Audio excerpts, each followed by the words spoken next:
The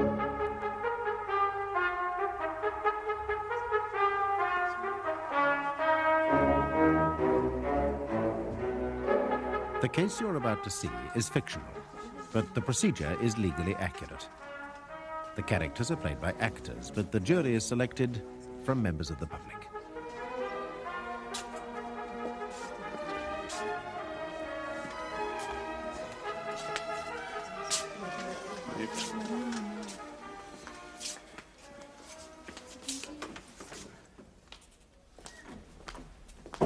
I didn't know you'd gone over to the other side, Nigel. What? Supporting the ladies, that's what you call them.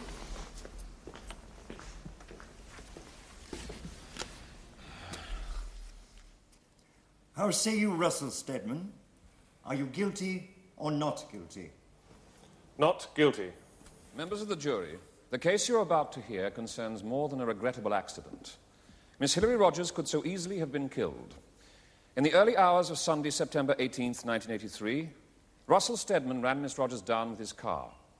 The couple had just left Steadman's company dinner, a dinner which ended for Miss Rogers in bruises and broken bones. The accused stands indicted with causing her grievous bodily harm with every intention of doing just that, of deliberately driving his car at a woman whose only crime was to reject his offers of marriage. What I give shall be the truth, the whole truth, and nothing but the truth. Are you Miss Hilary Rogers of 3 Rose Cottage, Slinbourne, near Fulchester? I am. And are you a schoolteacher at Slinbourne Junior School? That's right. What was your relationship to the accused on the night of September 17th? He was my lodger. He had been for just over 2 years. We were friendly, well, on and off, until it became obvious he had to go. Obvious? He wanted us to be more than friends. More than a lodger and a friend? Yes. What was that? Please speak up, Miss Rogers. Yes, he wanted to be my lover. Was he ever your lover? No, never. What happened when you refused his attentions? The first time he seemed to understand. The second time we had a row. Then the rows became more frequent until he agreed to find new accommodation. But it never materialized. Did Steadman explain why he failed to go? He was too busy. He's just been promoted to a senior sales position at Aston Avionics. He was working abroad a lot. I didn't see him much. It was better. But when we did meet, he just wanted to talk about his problems. He got himself into a real rat race, poor little man. Miss Rogers, the accused is well above the average height. He's morally small, a small man in a large system. I felt sorry for him, that's all. Miss Rogers, please, you're not allowed to give us your opinions. Only the facts. But it is a fact. Anyway, he always wanted to know my opinion. Don't you think it better that we let the accused speak for himself at the proper time? I'm sure he's quite capable. So if we could... what happened on the last occasion you discussed your relationship? He'd just come back from a trip to South America. He wanted to know who I'd been seeing. Men. I could have asked him the same question. Who'd he been selling arms to? That's his line. Marvellous, isn't it? The accused asked you if you'd been seeing any men. Well, I was perfectly free to see who I liked. It's my house. Then he said that I should settle down with him, being 33. Settle down. It always sounded like a compost heap to me. He reminded me that I was getting old, and that if I didn't watch out, I would find myself on the shelf, not being much to look at. Did he offer any solution? He asked me to marry him. Everything about it is different. I mean, as if I could. Politically, ideologically. He'd just been selling nuclear guidance systems. I'm a member of C&D. It's impossible. He was lucky he hadn't been thrown out on his ear ages ago. Yet you did agree to go to his company dance? Yes. Well, he'd often ask me to functions, either at work or the Freemasons, ladies' nights. I always refused. But at one of our meetings of the Women's Disarmament Group, we were discussing arms sales, and I realised how very little I knew about them, so I thought I'd use Russell's next shindig as field work. What happened at the dinner dance? I found out that he'd been telling everyone we were getting engaged. And what did you tell everyone? Well, that it was nonsense, of course. If we could go on to events immediately prior to the incident, did you meet anyone you particularly remember? Yes, Mark Bowles, the managing director's son. We had a few dances. He had some very interesting ideas on East-West strategy. Did anything else happen? Well, I had to arrange another day to see Mark, to carry on our discussion uninterrupted, because Russell kept butting in, well, introducing me to more cronies. It got more and more obvious that he'd built up a web of lies about our relationship. I acted as the single woman I am. I talked to a man whose ideas I found attractive. And Mark seemed to like me too. No. Were you trying to make Steadman jealous? No. No, I'd only do that if I was trying to attract him. It was quite the reverse. But Russell insisted on being childish. If we could move on. He's always been so aggressive, his whole life. The best salesman, the best lover, Russell Steadman, the Empire's answer to Exocet. He's very frightened of failing. Please, Miss Rogers, facts. We're only interested in the facts. Just like Mr. Gradgrind. A character in Charles Dickens' Hard Times, my lord. Yes, Mr. Steed, I do know. But shall we exercise ourselves in unravelling this particular tale and not worry too much about literature? Do get on. So, what happened at the end of the evening? Well, as I was collecting my coat, Russell accused me of going off with Mark. And he said, "I suppose you've been telling everyone I'm no good in bed." Well, he was pretty hysterical. I'd only told people we weren't getting engaged. Then he said that I needed looking after. What did you do? I'm afraid I laughed, because if anyone had been doing any looking after, it was me. Listening to his problems. For heaven's sake, I even did his laundry. Anyone would think I was more his mother than his landlady. Did the accused say anything else? Yes, he said, "If you're too stupid to see you need my help, you can go to hell." He told you to go to hell. Those were his exact words. Yes. Then he started to cry. I tried to stop him, but he went outside, so I followed. Mr. and Mrs. Bowles went out too. She buttonholed me again. Mrs. Bowles. We'd been discussing poetry earlier, Tennyson of all people. And for once, Russell didn't interrupt us, but he went to fetch the car. And what did you do? I strolled across the forecourt with Mrs. Bowles, looking at the stars. They were very bright. I stopped and looked up to try and see the Great Bear. Mrs. Bowles was chilly, I think, so she went back in. Did anything else happen? Oh, yes. It was while I was looking up that I heard the car. As it came screeching round the corner, I looked and saw that it was Russell's. He was driving straight at me, and the lights were off. Its headlights off? Yes, as it came round the corner, but then as it straightened up, sort of more parallel to the building, he flashed his lights on very briefly. Well, the lights dazzled me, and then they went off again. What did you do then? Well, I knew Russell must have seen me, so I stayed where I was, some 50 yards from the building. How fast do you think the car was travelling? Quite fast. 30-ish. It was a long building, so he had some distance to cover before he reached the main door. Steadman was driving his car at about 30 miles an hour towards the main door. No, he was driving it at me. Or did he slow down, sound his horn, make any recognition he knew you were there? No, he just kept coming. So what did you do? When I realised that he wasn't going to stop, I ran back towards the main door, but Russell changed directions. As I changed position, he steered towards me. He was still driving at me. And where were you by the time the car almost reached you? Some 40 yards from the main steps. Well, I waved my arms and I shouted. It wasn't as if it was a dark night, but he didn't stop. Then the car hit me, my left leg. My evening dress got caught in something, the bumper perhaps, and I was dragged along for some distance. What were your injuries? A complicated fracture of the femur, plus severe bruising and grazing. I still have pieces of gravel and cinder in my leg. The leg was worse than it could have been because of a recent ankle injury. After you were injured, do you remember anything? Yes. Russell standing over me. Well, he didn't bend down to help, he just stood there, saying, "All I asked you to do was to marry me. Was that so dreadful?" Then I'm afraid I passed out. So, as usual, Russell had the last word. Thank you, Miss Rogers. No further questions. Miss Rogers. 'Tis Miss, not Ms. Miss. Yes. Now, Miss Rogers, you just told the court that Steadman's car came screeching round the corner. That's right. It was coming straight at you, its lights off. Yes. Then you told us, as it straightened up, sort of more parallel to the building, its lights flashed on, very briefly, and you were dazzled. Yes. So initially the car was coming straight at you, then it changed direction, caught you in its headlights. Yes. How? I don't understand. Well, when the lights flashed on and dazzled you, had you moved from your original position?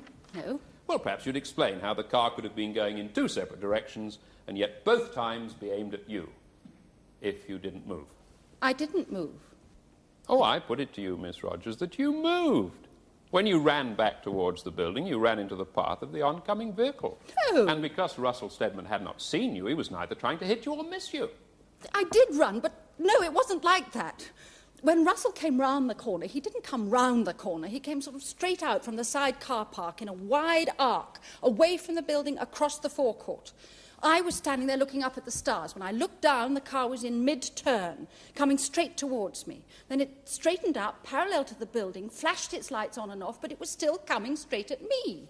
Well, I didn't move until it was obvious Russell wasn't going to stop.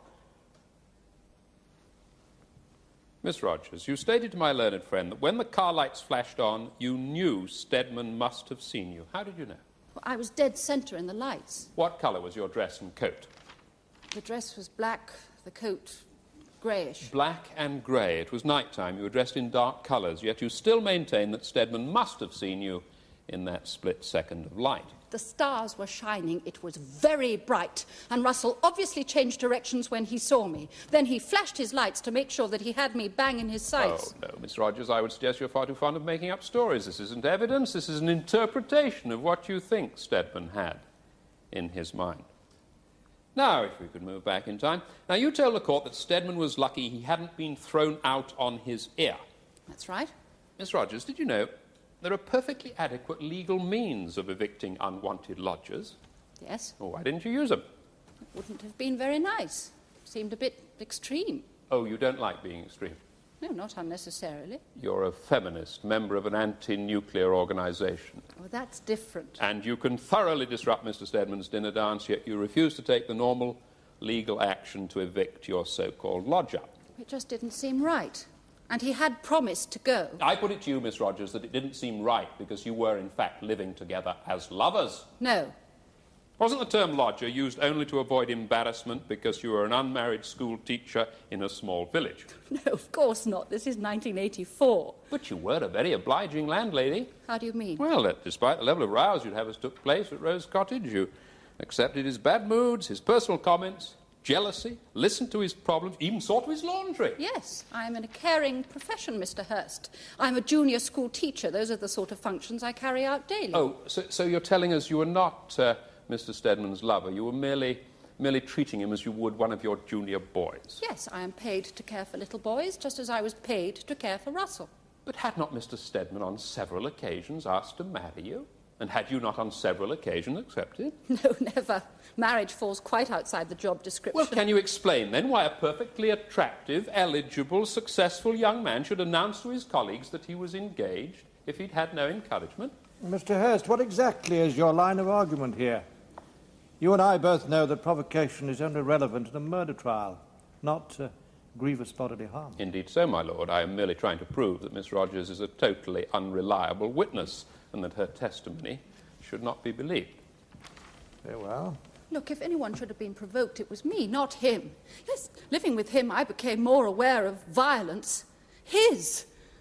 Well, if he can sell weapons, he's quite capable of driving a car at me. Oh, come, Miss Rogers, this isn't a violent man. 6 months ago, he pushed me down the stairs. I was trying to get his things out of my house at the time when he pushed me. Well, ask Jeannie Franklin. She was there. She called the police. This is no concern of the court. No, the police weren't overly concerned either. Look. They said... Yes, if we could leave this gossip, please, and get back to the case in hand. They said that I was a big, strapping girl and quite capable of looking after myself, even though I'd broken my ankle. My lord, this is most prejudicial to my case. My client is not being tried for some incident, the facts of which cannot be proved. To be fair, Mr. Hurst, you did introduce the subject with a question of your own. I will, nevertheless, instruct the jury to put it out of their minds. You will please ignore the witness's last disclosure. What did your friends think of Steadman? They didn't approve. Oh, so you wouldn't have been able to tell them that you were sleeping with the enemy. This is ridiculous. I have never slept with Russell Steadman. Then why did Mr. Steadman accuse you of telling everyone he was no good in bed? Well, I can't be expected to account for his paranoia now, can I? Throughout this examination, you felt free to comment on another man's thoughts. I mean, you told my learned friend that Steadman had to be the best lover, the best... Why do you say the best lover? Well, I mean, why would you say he was trying to be the best lover if you had no experience of his attention? All right, what if I had slept with him? Of what possible interest can it be to anyone? No interest at all, Miss Rogers, none at all. The court does not care how many men you sleep with, but it does care whether or not you are telling the truth. And throughout this testimony, you have repeatedly lied about your relationship with Russell Steadman. You have told the jury a lie. Is there any reason why they should not dismiss the rest of your evidence as a lie?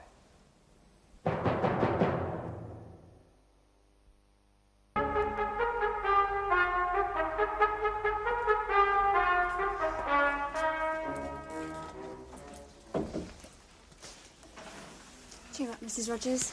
Might never happen. My daughter, dragging us through the dirt. Why couldn't she get married like everyone else? She only slept with the bloke. You girls have no idea how to treat a decent young man when one comes along. He wanted to marry her. No, not our Hilary. It would be too easy. Simple. Instead, we have this. And all her daddy and I ever wanted was for her to be happy.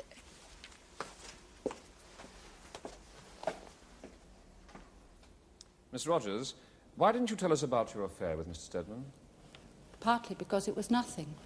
But to me, it was nothing. I didn't realise it was going to get to be so important to him, but it did. When did the affair take place? Last Christmas. Well, holidays aren't very good for people on their own, and I couldn't face going to Mother's, so, well, it just happened. And after the holiday? It didn't work out. Yes, well, a man like Russell... Look, I'm not beautiful. You wouldn't call me beautiful, and I did find him attractive physically. The thought that we could live together in my little house, well, I liked the idea. But after a week or two, he got to be so possessive. And sexually, when it came to it, well, he wasn't... I was surprised. I thought he would have been more experienced. Anyway, by the end of the New Year holiday, reality dawned. It was as if we came from different planets. What did you do then? We talked. I didn't want to hurt him. He'd even asked me to marry him. Eventually, he said he would leave. But he didn't? No. But I did try to get him out of my house, and that's when he pushed me down the stairs. Please, Miss Rogers, the law only allows us to deal with the offence in hand. Look, sleeping with Russell, I'm trying to make a relationship work with him, shocked me. It shocked me. It shocked me that for all my strength outwardly, my independence, I could be so vulnerable, so frightened of a future on my own that I'd link myself with a man who I despise. I don't hate him, but I do despise his ideas, his whole way of living. I was too ashamed to say I'd slept with him. That's why I didn't tell you. I couldn't tell anyone. Did you deliberately try to mislead this court? Oh, no. No, not at all. You are Mark Bowles of the Cedars, Fulchester Heights, son of Mr. Henry Sidgwick Bowles, Managing Director of Aston Avionics. That's right. What is your profession? I'm a third-year history student at Sussex University. I hope to teach if there are any jobs. And if there aren't, will you go into your father's business? No chance. I object to the way he earns his money. Yet you went to his company dance. He told me to. Tell us about the evening. It was the usual boring farce, middle-aged couples waltzing around worrying about their careers, oblivious of the fact that the weapons they make could destroy the whole structure of the world. It felt more like a wake than a celebration. Did you speak to anyone? There were the usual introductions. Then I met Hilary Rogers. She was as out of place as I was. Tell us what happened. She was with Steadman. They were talking to Bartlett, the personnel director. I joined them for a drink. Did the accused say anything to you? When he realised who I was, he was all over me. Then he introduced Hilary, Miss Rogers, as his fiancée. Was there any reaction to that information? Bartlett grinned in his usual inane way, told Steadman it would be nice to get his file straight at last. It would be nice to get his file straight at last. Yes, it puzzled Miss Rogers too, so she asked him what he meant. Apparently Bartlett reckoned there was space in Steadman's personal file for details about his wife, whether she'd fit in and all that. Did either Miss Rogers or Steadman say anything? Hilary turned pale. So Steadman laughed and stuck his arm round her waist and said, "Don't worry, sweetheart, everyone's going to love you." And then Hilary told Bartlett she wasn't engaged to Steadman, had no intention of ever being so, and then she walked away. Did you see Miss Rogers again? I went and asked her for a dance. And how long did you dance? On and off throughout the first half of the evening, until Steadman got too much. How do you mean? Well, he kept bringing people to meet Hilary, still introducing her as his fiancée. It was ludicrous. The first couple of times she just laughed it off, but then she started to get angry, denied it. So I told Steadman to keep away. Did he? Not exactly. He hovered like a wounded vulture. Eventually it was Hilary who thought she ought to go and join him, as she'd come with a jealous idiot. That's what I thought of him.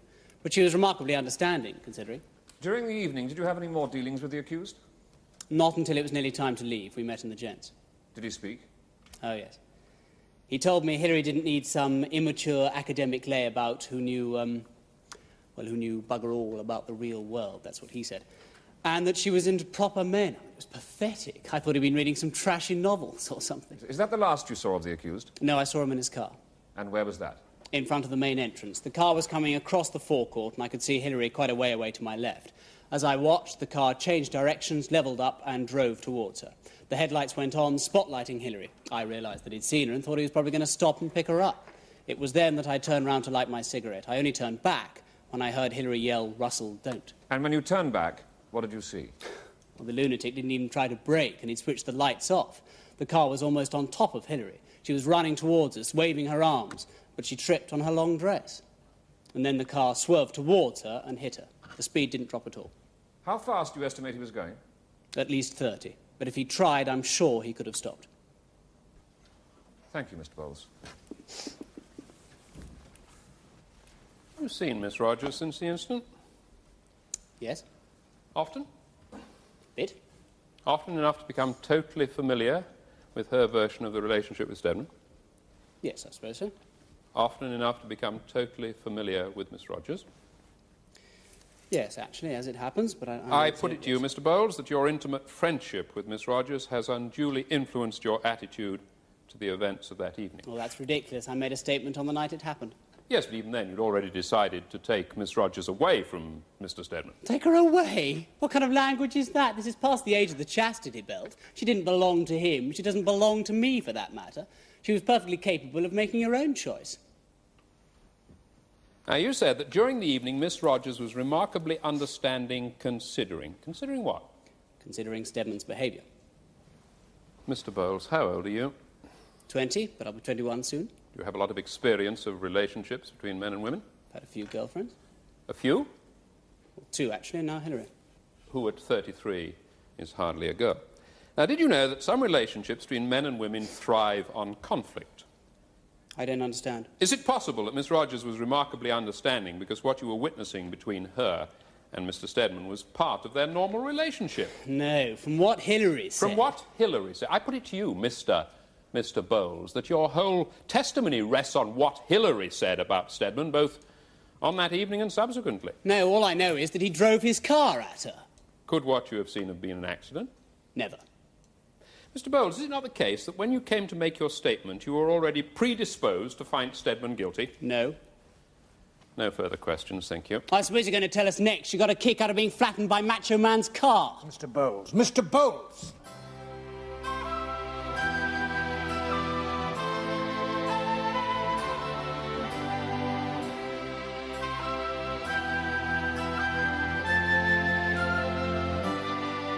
The case of the Queen and Steadman will be resumed tomorrow in the Crown Court.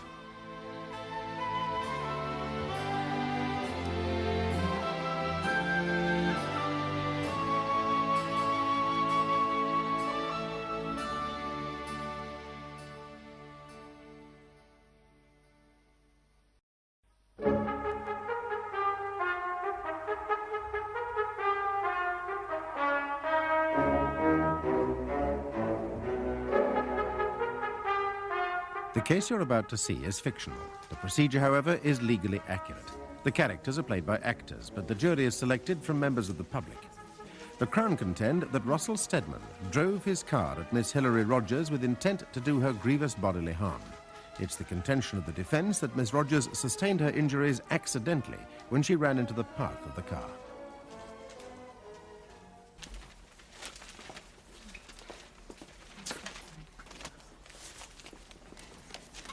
Sexy schoolmistress in after-school activities. Typical, they get it all wrong. It's not how she was brought up. Is it asking too much to want to see her settle? But no. Now she's cradle-snatching. Taken up with a 20-year-old. Her daddy's too ashamed to show his face. He had such high hopes of his Hilary. His Hilary, yes, well, she doesn't get it from me. Look, just who is it's on trial here, Mrs. Rogers? I would contend, my lord, that such misleading reporting can only suggest to the jury that Miss Rogers brought her injuries upon herself, that Steadman was provoked into running her down. Whilst it is true that the prosecution's case depends upon proving a motive of jealousy and unrequited love, it is nevertheless quite wrong of the newspapers to suggest that Miss Rogers was in any way to blame. Mr. Hurst? It's already been adequately pointed out by your lordship that provocation is not an issue in a case of grievous bodily harm. And if it is not an issue, I fail to see why my learned friend takes such exception to a few tabloid articles. Mr. Steed? My lord, the jury has been tainted with misinformation likely to cause it to look unduly favourably upon the accused. I would request that the jury be discharged. I would agree, Mr. Steed, that as far as Miss Rogers personally is concerned, the tabloids have jumped to some unfortunate and hurtful conclusions. But the matter in hand is not finally whether Miss Rogers was Steadman's lover or whether she had other lovers. It is whether or not Steadman ran her over deliberately. This application is refused. Yes, I accompanied my husband to the Aston Avionics executive dinner, as I have for the past 20 years. Was there anything unusual about this year, Mrs. Bowles? Yes, Miss Rogers was run over. That made a change.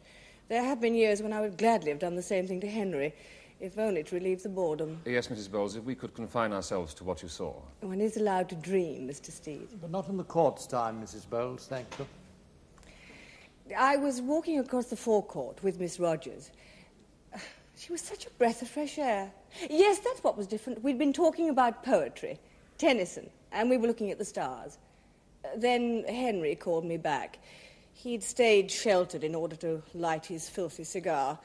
I don't think he sees stars anymore. Anyway, he called. I turned back. A habit of a lifetime, I suppose. He shouts, I respond.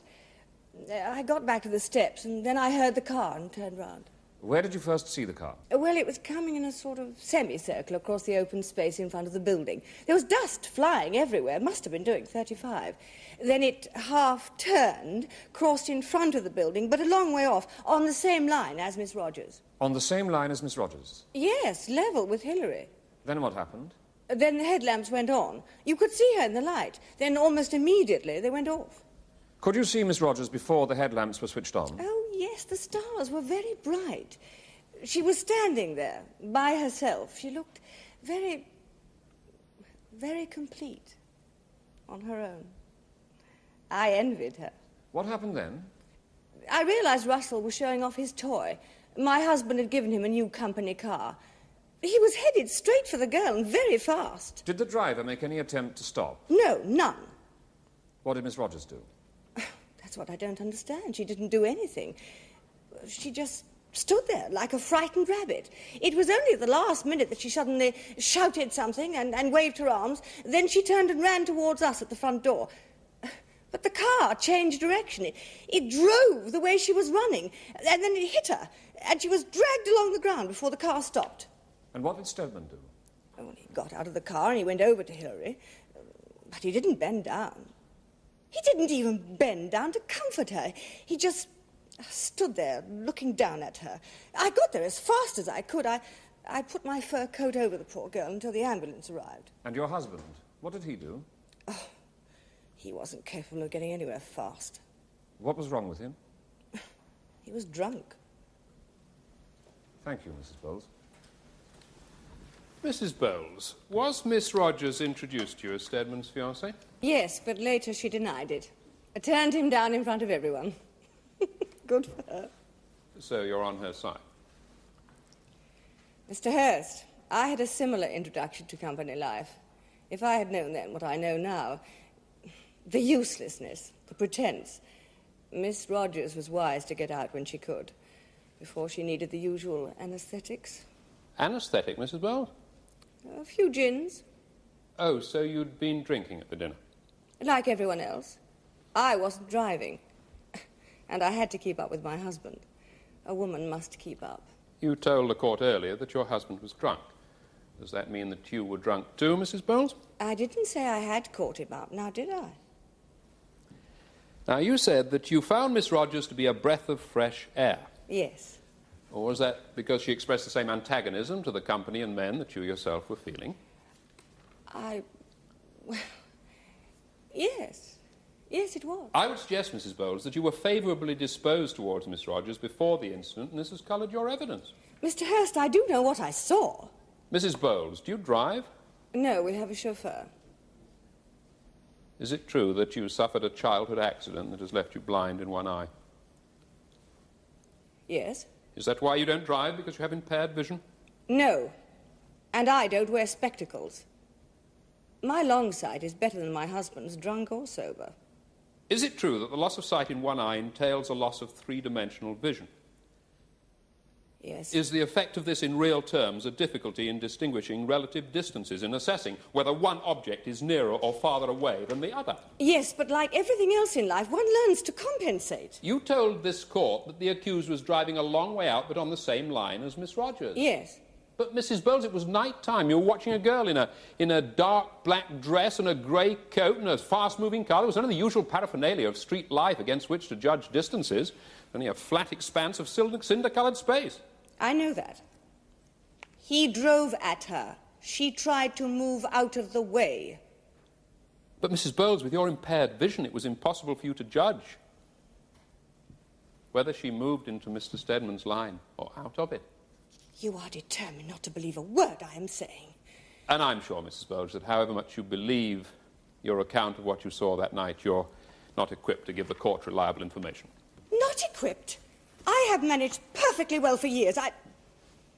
Mr. Hurst, if you would care to polish your own spectacles, you would be able to see what a ruthless young man Steadman is. Not as cultivated as my Henry, but along the same lines. And even I can see that. I arrived alone. We were short-handed. It was 1:16 on Sunday, the 18th of September. And Miss Rogers had not been moved and lay on the ground some 25 yards from the main canteen entrance. She was unconscious and covered with a fur coat. Can you tell us what the other people at the scene were doing? A lady was somewhat hysterical. I later ascertained that it was Mrs. Bowles.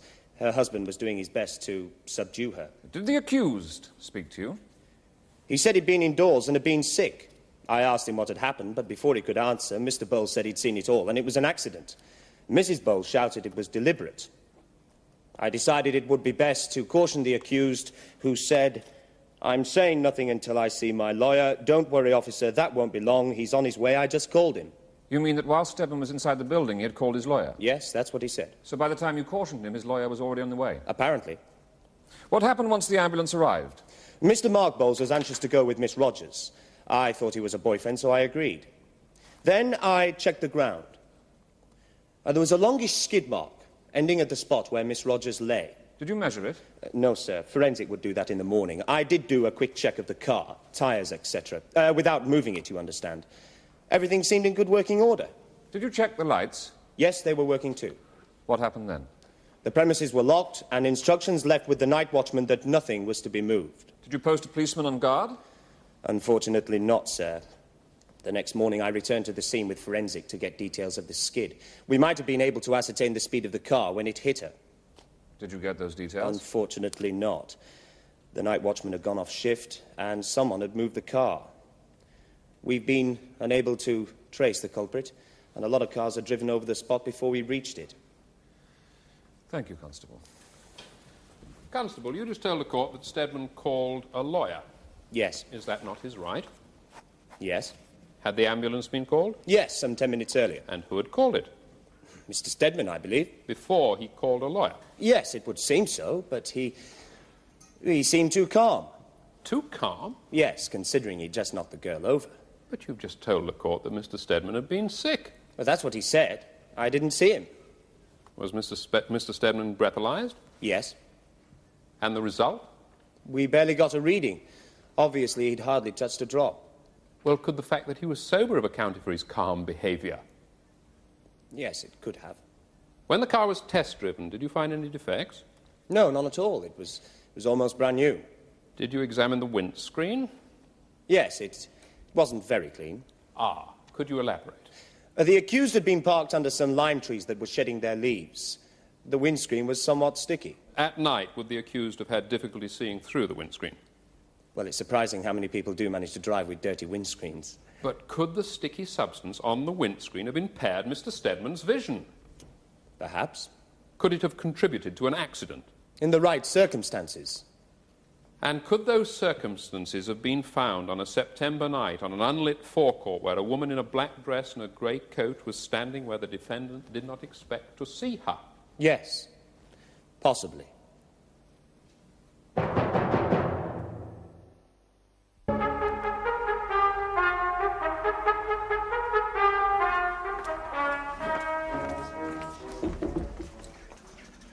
Of course it was an accident. How could it be anything else?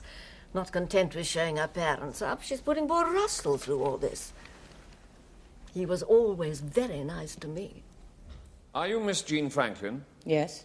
Miss Franklin, where do you live? Number 5 Rose Cottages, next door to Hilary and him.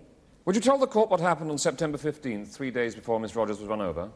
I dropped into number 3 about some posters Hilary had been promising to circulate. But when I walked in the kitchen, Russell was sat at the table. Did he say anything to you? He asked me why I hadn't knocked, and I told him I never did.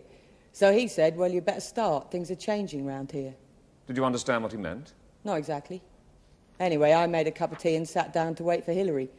There was a lot of bonking and banging going on upstairs. She was obviously busy. Old Russell had only started to unroll my posters. He reckoned that for women, nuclear protests had replaced housework. But if it kept us off the streets, he supposed it didn't do any harm.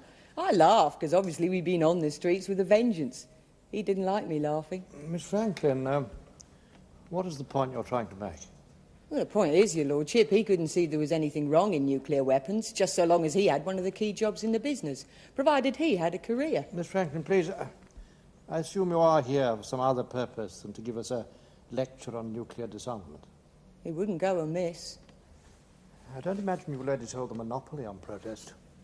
There is, I believe, an organisation called Lawyers for Nuclear Disarmament.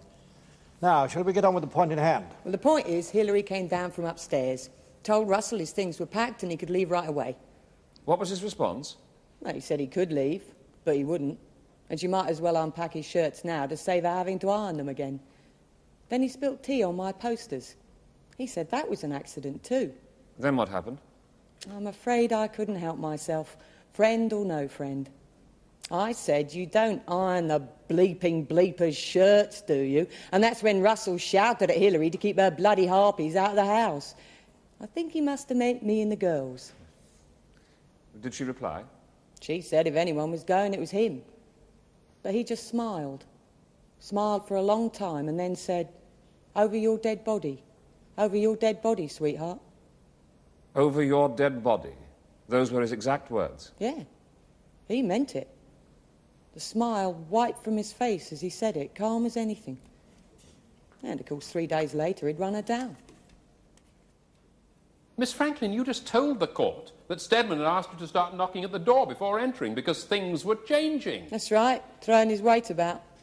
Well, could he have meant that he and Miss Rogers were going to formalise their relationship, get engaged, and you'd no longer be welcome in their house? She wouldn't do that. But could it have meant that? How? He'd already shoved her down the stairs once. Miss Franklin, that information is totally outside the scope of this trial. The jury will ignore that last remark. But it's not the sort of information you ignore when deciding whether or not to marry a bloke, is it? Anyway, Hilary was upstairs packing his things. But in the 3 days between her telling him to go and the company dance, Russell Steadman did not move out. Do you know why not? I suppose he got heavy and she caved in, as usual. Or Miss Rogers never really wanted him to leave. Miss Franklin, when the accused said he would only leave over Miss Rogers' dead body, could it have been a joke? Some joke. We did also call her sweetheart. Yeah, but who'd want to be called sweetheart by him? Now, I put it to you, Miss Franklin, that what you were witnessing was part of an elaborate game played privately between Miss Rogers and the defendant, a game to which you were not privy. Then she'd have been safer playing solitaire. I told her she should get him out of her house. I would suggest, Miss Franklin, that your evidence today, if that's what you call it, is biased by your dislike both of the defendant and his profession. Well, do you or do you not disapprove of Mr. Steadman? That's obvious. But for that matter, I disapprove of you and Mr. Steed. I don't see why Hilary didn't have a woman barrister. Miss Franklin, the witness didn't choose her barrister. Mr. Steed was allocated. Then who chose you? Be nice to see a woman instead of you. I agree. I can think of far more comfortable places to be than here trying to keep you to the point. I do get on, Mr. Hurst. My lord. Miss Franklin, did you see Mr. Steadman's car run into Miss Rogers? Of course not. I wasn't there. Then I think you can be of no further help. Thank you, Miss Franklin. You may stand down, Miss Franklin. You mean no one in this mealy-mouthed court is going to say anything about him pushing her down the stairs? Miss Franklin, I've already explained. He pushed her. She broke her ankle. With a car, he broke her leg. Now, one accident I could take, but not two. Not two. Miss Franklin, you will please leave the box. Not much point staying. Rotten male-dominated system. They are the rules, Miss Franklin. Yeah, who made the rules? Men! Silence in court. That closes the case for the prosecution, my lord. You are Mr. Russell Steadman of 53 Rowlands Avenue, Fulchester, a senior sales manager at Aston Avionics. Correct. What was your relationship with Miss Rogers? Well, initially I was her lodger. Hilary and I really got together last Christmas. That was the turning point. Before that I'd stayed there, but we'd never... At Christmas you became lovers? Yes. And things escalated very quickly. I suppose that's the way love can go. But I wasn't altogether happy with the arrangement, living together without being married. I don't hold with that sort of thing. So we got engaged. That was last March, just before I went away on business. What happened when you came back? Well, she'd broken it off. She said she was scared. She wasn't ready. I did find out from her mother she'd been holding meetings at the house. Feminists. I think she'd been influenced. Yes, please don't tell us what you think. Just tell us what happened. Well, of course, once I was home, she changed her mind. The engagement was on again. Was the engagement subsequently broken off? Yes, several times. Moving on to the night of the dinner dance, did you invite Miss Rogers? Well, no, but she insisted on coming. She'd even bought a new dress. Well, she tended to prefer those shapeless dungaree efforts. Her dress seemed a step in the right direction, so I agreed to let her come. Well, why didn't you invite her in the first place? Well, we'd only just got over our last row. And what was the row about? Do I have to answer that? Yes, Mr. Steadman, I'm afraid you do.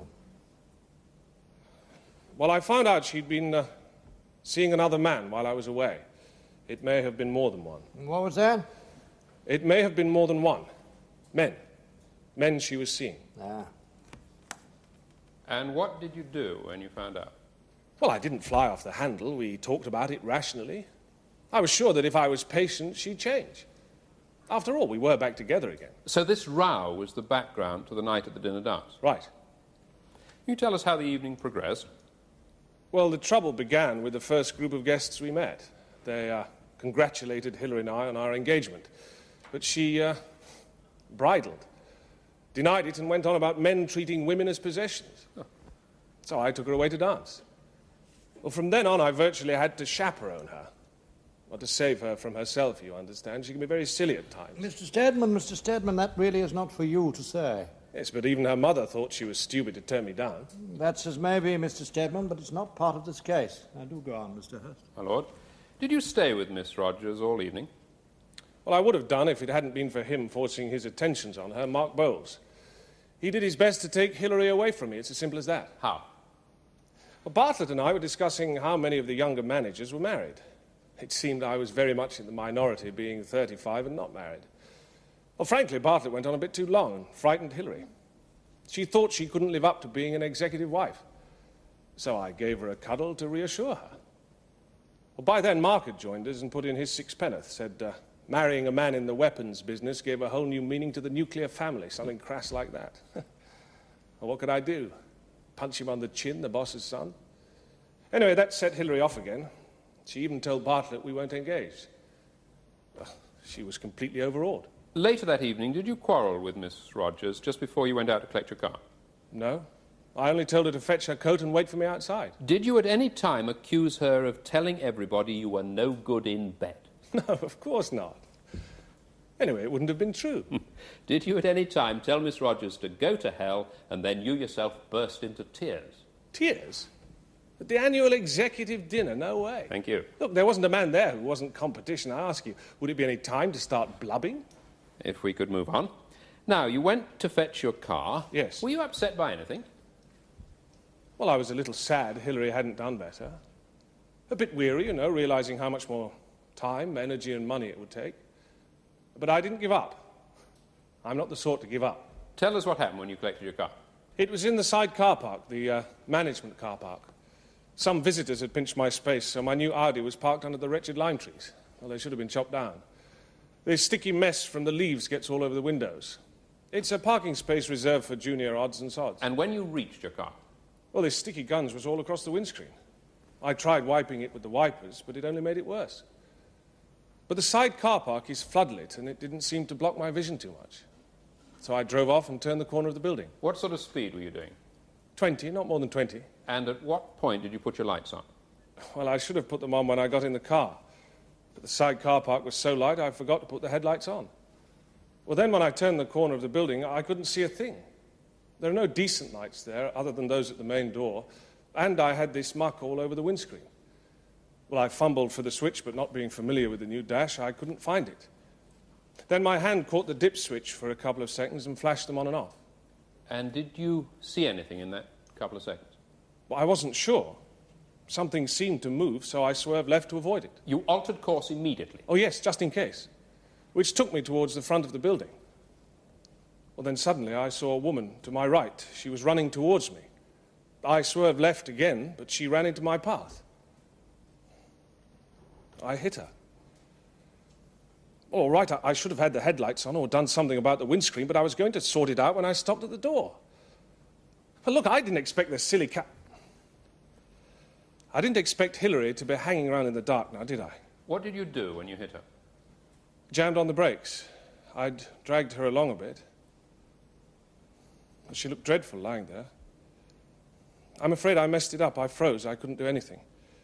It was Mrs. Bowles who saw to Hilary. She put a coat over her. She was shouting at me. Then Henry, Mr. Bowles, started shouting at her. I suppose the noise got me going. I ran to ring an ambulance. Thank you, Mr. Steadman. Well, I was careless. It was careless driving. But I wouldn't... Well, not on purpose. She's a nice girl. She had potential. Even now, after being dragged through this court, I'd still forgive her. Really, I would.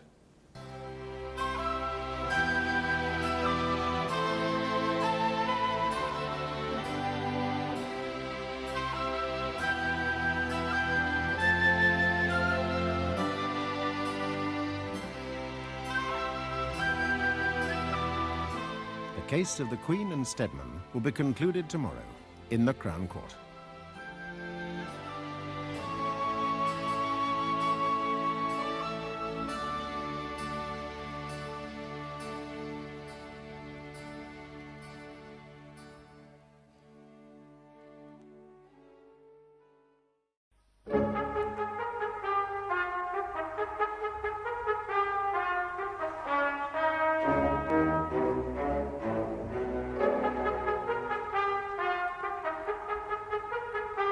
The case you're about to see is fictional. The procedure, however, is legally accurate. The characters are played by actors, but the jury is selected from members of the public. The Crown contend that Russell Steadman drove his car at Miss Hilary Rogers with intent to do her grievous bodily harm.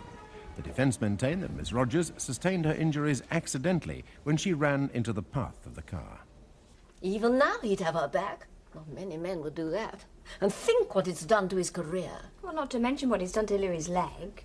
Well, aren't you worried she might never get rid of her limb? Of course, her daddy and I never have understood how she turned out to be such a large girl.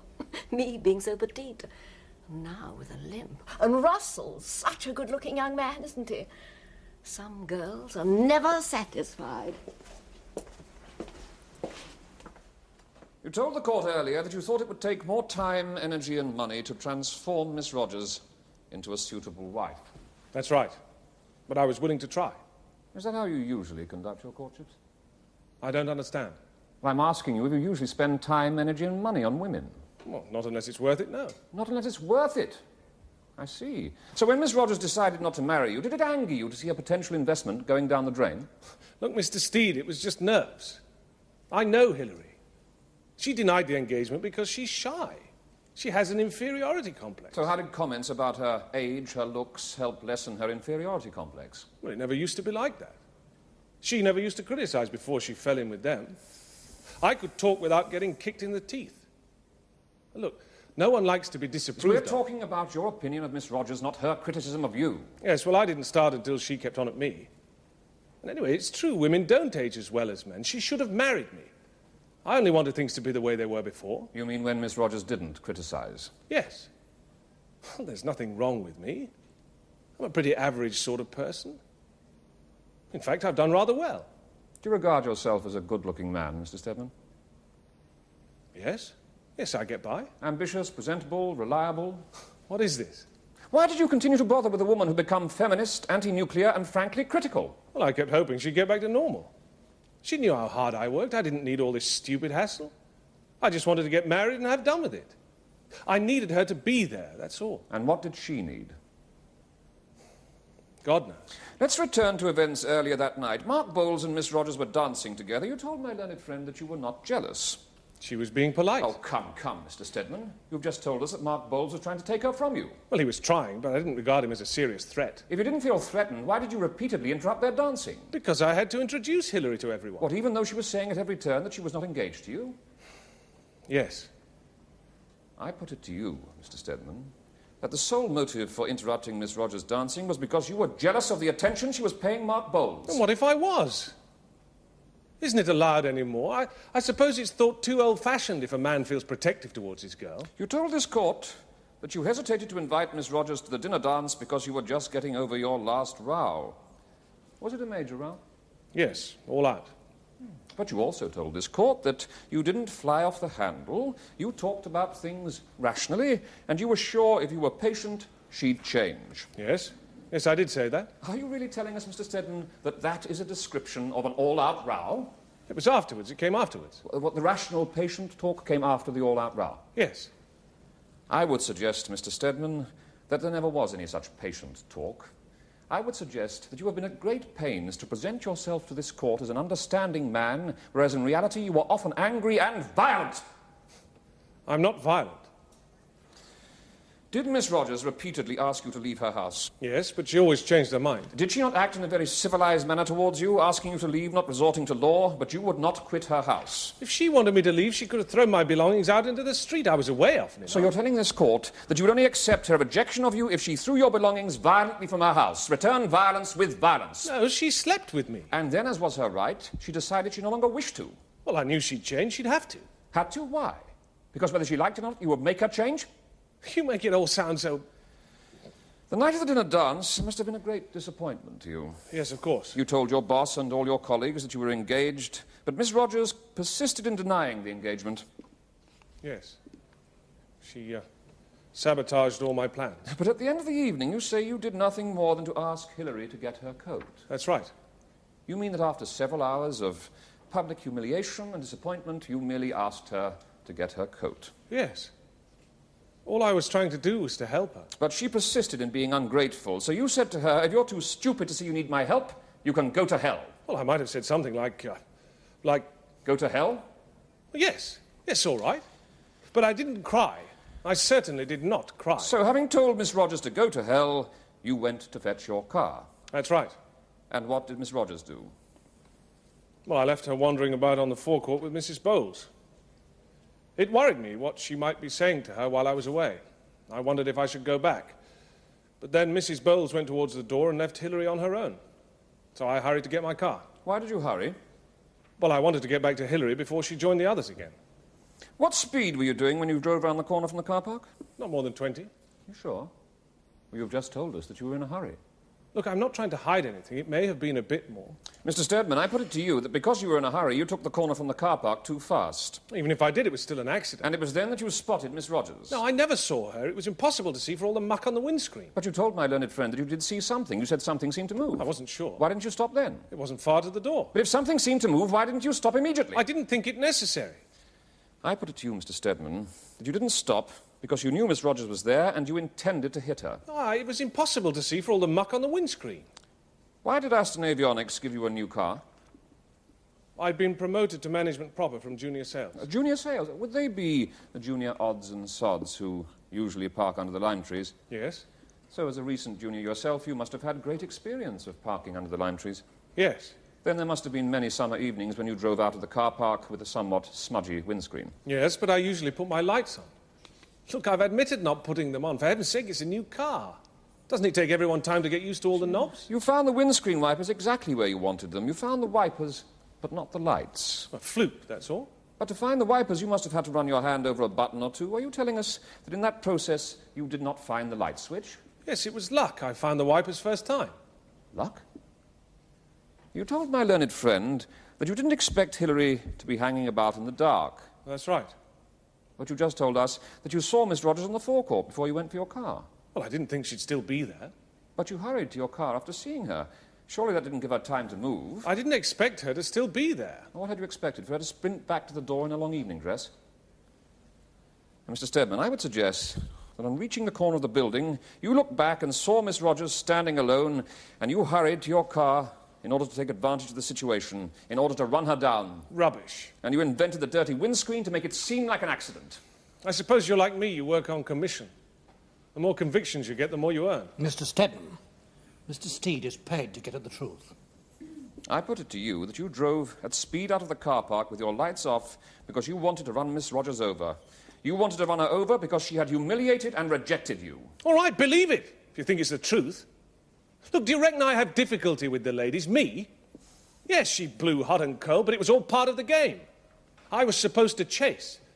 Oh, yes, she liked me coming after her. She liked that. If we could move on. After your car hit Miss Rogers, what did you do? I went to her, but I couldn't bend down. I was too shaken. Did you speak? No. You mean it is safer to tell this court that you said nothing rather than admit what you did say? That's not true. Did you not say to Hillary, while she lay injured and shocked on the ground, all I asked you to do was to marry me? Was that so dreadful? No, of course not. You would run her over as a punishment for turning you down. She ran under my wheels. But if you had accidentally run Miss Rogers over, why did you immediately call your lawyer? Well, I would have had to have called one sooner or later. How did you know it wouldn't just be reported as an accident? I suppose I'm cautious by nature. No, Mr. Steadman. You had heard what Mrs. Bowles was shouting at you. She was shouting that you had deliberately tried to kill Hillary. Hillary? Half the time she didn't know whether she was dead or alive. She said she couldn't be fully alive without finding herself as a woman, being independent. But she wanted me. And when she had me, there was nothing ideological about it. That's when she lived. And the next day she'd say I was killing her, bleeding her, trying to tie her down. She wanted everything. Too much. And what's a man supposed to do? Talk? Keep talking it over? God, we talk so much, words didn't mean anything anymore. So you stopped talking and you took some action. You tried to kill her. What? Throw everything away for her? I'm not that stupid. No further questions, thank you.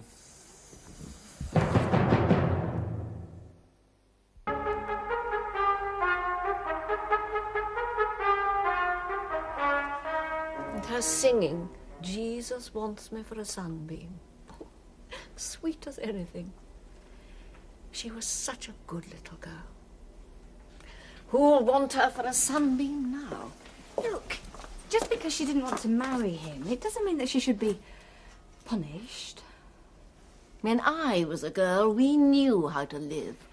Yeah, well, maybe things are harder nowadays, for men and women. Making up the rules as we go along. New rules.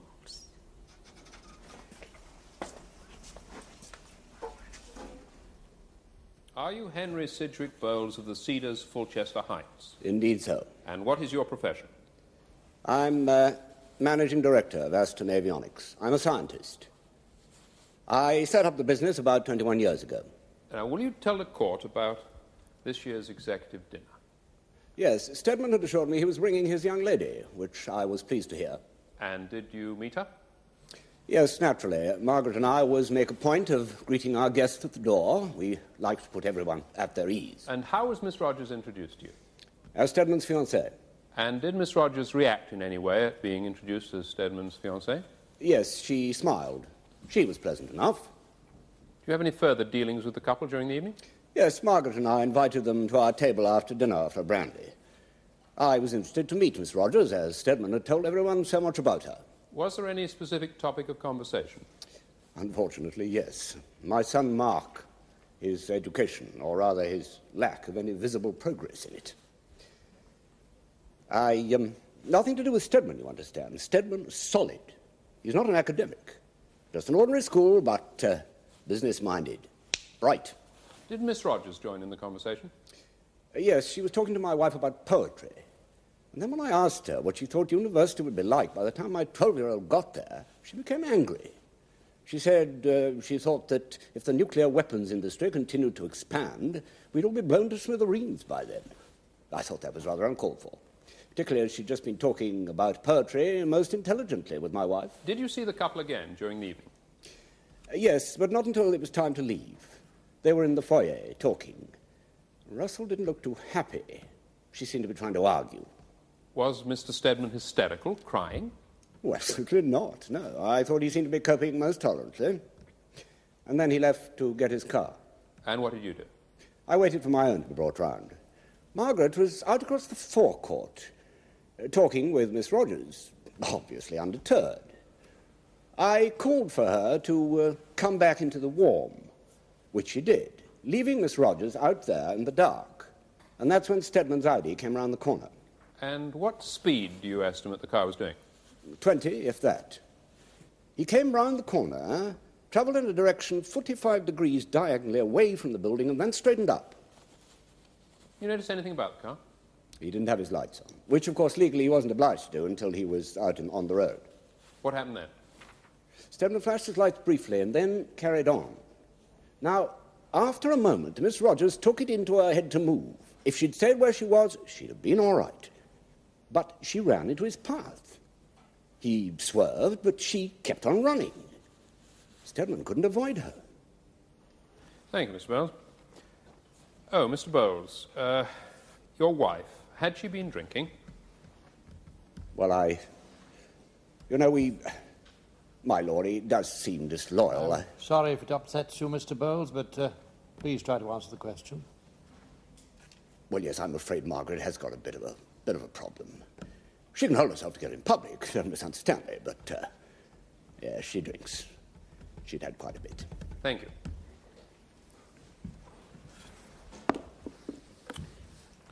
Were you drunk that evening, Mr. Bowles? Certainly not. But you'd just been to a dinner dance and you had a chauffeur to take you home. Yes, for me, this was not a social function. A captain, you know, must always be in charge of his ship. As you left the dinner dance, you say you saw the couples talking. Yes, but I couldn't hear what they were saying. Did it seem to be more than just Steadman asking Miss Rogers to fetch her coat? Oh, yes. But if anybody had been rejected, it appeared to me to have been her. She put out a hand to stop him leaving, and he moved away. Just made me wonder. Wonder what? Well, look, I'm not unaware of the pressures which executive life puts on a young man. Ideally, a wife should be a man's greatest ally. Friend, even. Is it company policy for managers to be married? Generally, yes. But I'm quite sure Steadman would have found the right wife eventually. So by the end of a rather disastrous evening, could Mr. Steadman have been feeling somewhat pressured by his lack of public success with Miss Rogers? No, I'm sorry, I don't understand. The company required that he be married, and Miss Rogers had been publicly denying their engagement. Could that have put him under some pressure? Oh, yes, possibly. Possibly. If we could move on. You told us that the car was doing 20, if that. Correct. And that the car travelled in a direction 45 degrees diagonally away from the building for a couple of dozen yards before straightening up. Yes. That's quite a detailed description. Well, I'm a scientist. Details matter. Is it correct that you made two statements to the police, one on the night of the incident and another 4 days later. Yes. Which statement contained the details we've just heard? Well, obviously, they both dealt with the same incident. Come, Mr. Bowles. Let us be more precise and scientific in the matter. The second was the more detailed. Yes, would that account for the fact that the speed of Steadman's car got slower between the first and second statement? I didn't specify in my first statement what speed he was travelling. Only that he was going pretty fast. Yes. Yet in your second statement, you say he was only doing 20, if that. That I consider to be fast in a car park. Mr. Bowles, are you sure you were not drunk when you made your first statement? I have already assured you I was not. Yet you were, for some reason, incapable of giving the police a detailed account of the events. Yes, just with time to think, I recalled more, that's all. Are you seriously telling us, Mr. Bowles, that you, a scientific man, remembered more 4 days after the event than 1 hour later? Oh, yes. Did you discuss the incident with your wife? Yes. Did your discussion lead to a series of bitter rows? Well, Margaret had worked herself up unnecessarily, insisting Steadman had done it deliberately. So she was not your friend and ally in the matter? How could she have seen what happened when she was drunk? Yet your wife gave the police a detailed statement at the time of the incident, something you failed to do. I honestly didn't believe that anyone could believe Margaret. I thought my own statement was just a formality. But when you realized your wife's was going to be believed and Steadman charged, you decided to alter your statement to make it look more like an accident. No. I put it to you, Mr. Bowles, that this matter has become a personal battle between you and your wife. A battle that has little to do with the true facts. Nonsense. Besides, I believe it is not unusual for a witness to make a second statement. Correct. But in that event, it is difficult for the jury to determine which statement to believe, if either.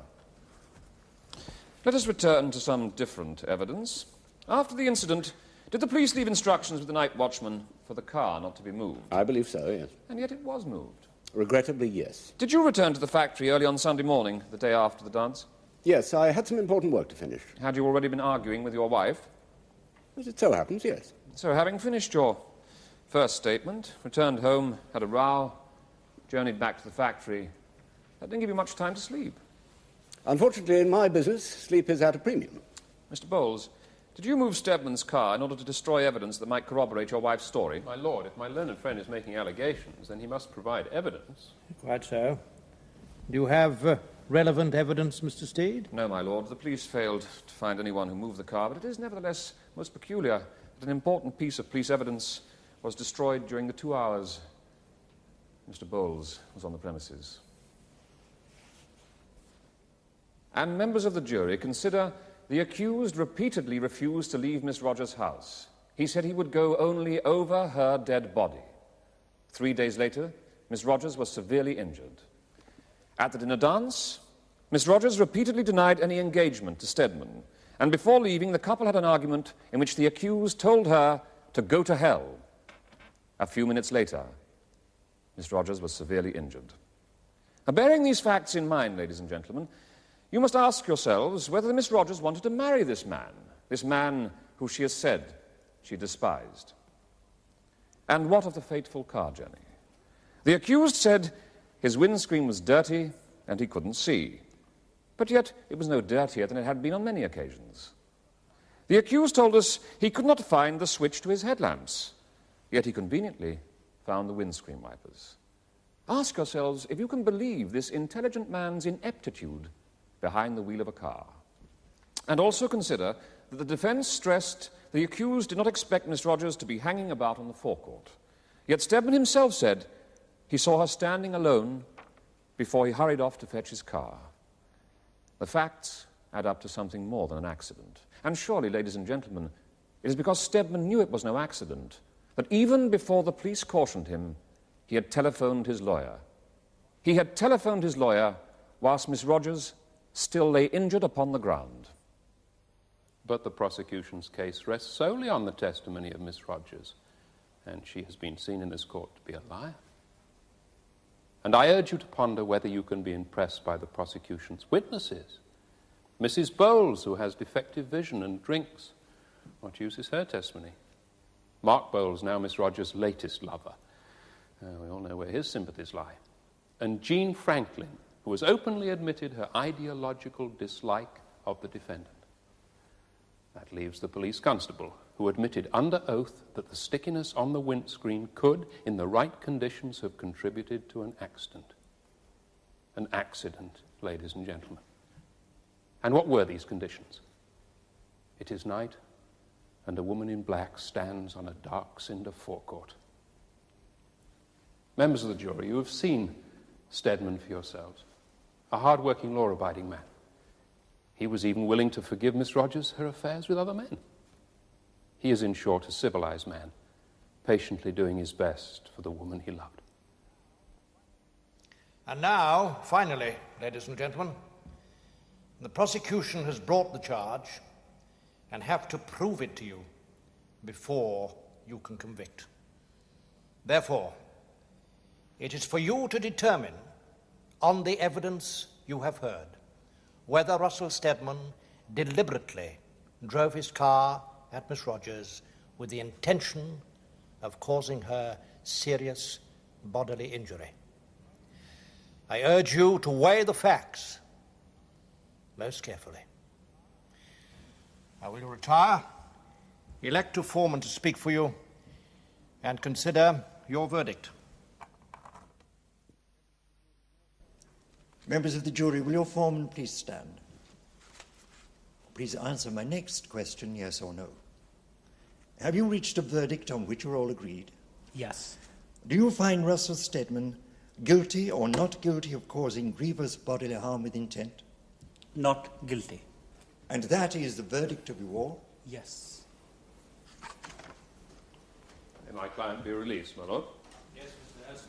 He's free to go.